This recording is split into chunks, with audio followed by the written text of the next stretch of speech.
अनाथ शेर का बाप हाथी। एक जंगल में शेर और शेरनी रहा करते थे। शेर बहुत शरीफ और दयालु था। वह अपनी पत्नी शेरनी से बहुत प्यार करता था। इन दिनों शेरनी गर्भवती थी। वह शेर के बच्चे की मां बनने वाली थी। शेर शेरनी की देखभाल करता और उसके लिए स्वादिष्ट भोजन लाया करता था ताकि बच्चा और मां दोनों तंदुरुस्त रहे। शेरनी, तुम आराम करो और किसी भी चीज़ की ज़रूरत हो तो मुझे कहो।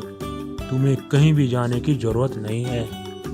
मैं तुम्हारे लिए दुनिया की कोई भी चीज़ ला सकता हूँ। हाँ, मालूम है तुम मुझसे बहुत प्यार करते हो ना, इसलिए यह सब बोल रहे हो। बस मैं तो यही चाहती हूँ कि मेरा बच्चा दुनिया का सबसे खूबसूरत और तंदुरुस्त हो। मैं रहूँ ना रहूँ, बस मेरा बच्चा इस दुनिया में तंदुरुस्त पैदा हो।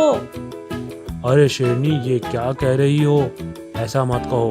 मैं तो चाहता हूँ कि तुम भी तंदुरुस्त रहो और हमारा बच्चा भी तंदुरुस्त पैदा हो। ठीक है, चलो आप एक काम करो, मेरे लिए केसर और दूध लेकर आओ।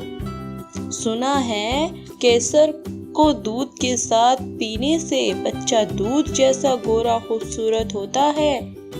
हाँ, ठीक है शेरनी, मैं अभी हकीम बालू के पास जाता हूँ, केसर और दूध को लेकर आता हूँ। शेर हकीम बालू के पास केसर दूध लेने के लिए जाता है और वहां से केसर और दूध लेकर वापस शेरनी के पास आता है और अब शेरनी केसर और दूध को पीने लगती है। ऐसे कुछ दिन बीत जाते हैं। फिर अचानक शेरनी की तबीयत खराब हो जाती है। शेरनी शेर से कहती है, महाराज, मेरी तबीयत बिगड़ती जा रही है। लगता है मैं अब जिंदा नहीं रहूंगी। नहीं शेरनी, मैं अभी हकीम बालू को बुला कर लाता हूँ। वो सब ठीक कर देंगे, तुम बिल्कुल भी घबराना नहीं। फिर शेर जल्दी से हकीम बालू को लेकर आता है। अरे शेर महाराज, शेरनी की हालत तो ज़्यादा गंभीर होती जा रही है। ऐसी हालत में तो माँ और बच्चे दोनों की जान जा सकती है। हकीम बालू, कोई तो उपाय होगा, बताओ मुझे। हाँ, उपाय है। जंगल के दूसरे कोने पे एक पेड़ है, तुम उसकी पत्तियाँ तोड़ लाओ। मैं उन्हें पीसकर उनका रस शेरनी को पिला दूंगा, जिससे शेरनी की जान बच सकती है।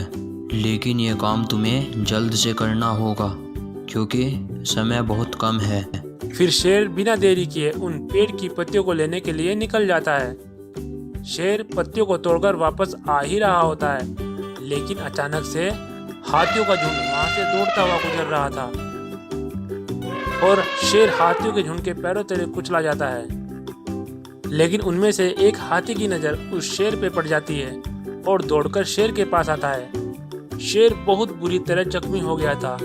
तभी वह हाथी शेर से कहता है, अरे शेर महाराज, माफ करना, हाथियों के झुंड ने आपको देखा नहीं था। कोई बात नहीं हाथी, लगता है मैं अब जिंदा नहीं रहूँगा। तुम मेरा एक काम कर सकते हो।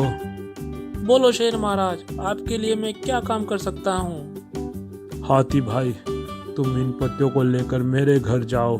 वहाँ पर मेरी पत्नी शेरनी की तबीयत ज़्यादा ख़राब है। वो हमारे बच्चे की माँ बनने वाली है। अगर थोड़ी भी देर हो गई तो मेरी पत्नी बच नहीं पाएगी। शेर ने इतना कहते ही दम तोड़ दिया। अब हाथी उन पत्तियों को लेकर शेरनी के पास आया और उधर जाकर देखा कि शेरनी मरी हुई पड़ी है और पास में उसका बेटा शेर, जो कि बहुत खूबसूरत और दूध जैसा सफेद रंग का था। तभी वहां खड़े हकीम बालू हाथी से कहता है, अरे हाथी भाई, तुमने इस बच्चे के पिता शेर को कहीं देखा है? मैंने उन्हें पेड़ की पत्तियों को लेने भेजा था, पर अब क्या फ़ायदा। अब तो ये बेचारी शेरनी इस बच्चे को जन्म देते ही मर गई। लेकिन उस शेर को अब तक आ जाना चाहिए था। हकीम बालू, अब वह शेर कभी नहीं आएगा क्योंकि वह हाथियों के झुंड के नीचे आकर मर गया है। ओहो, अब इस अनाथ बच्चे को कौन पालेगा? हकीम बालू, इस बच्चों को मैं पालूंगा।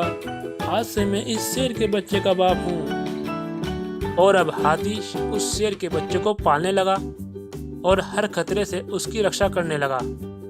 और अब शेर भी हाथी को अपना पिता मानने लगा। तभी तो कहते हैं, जो नसीब में होता है वही होकर रहता है। यहाँ पर शेर और शेरनी के नसीब में अपने बच्चे को देखना और उसका लालन पोषण करना नहीं था। दोस्तों, अगर आपको ये कहानी पसंद आए तो वीडियो को लाइक करें और ऐसी ही अमेजिंग इंटरेस्टिंग कहानियों के लिए हमारे चैनल को सब्सक्राइब करें।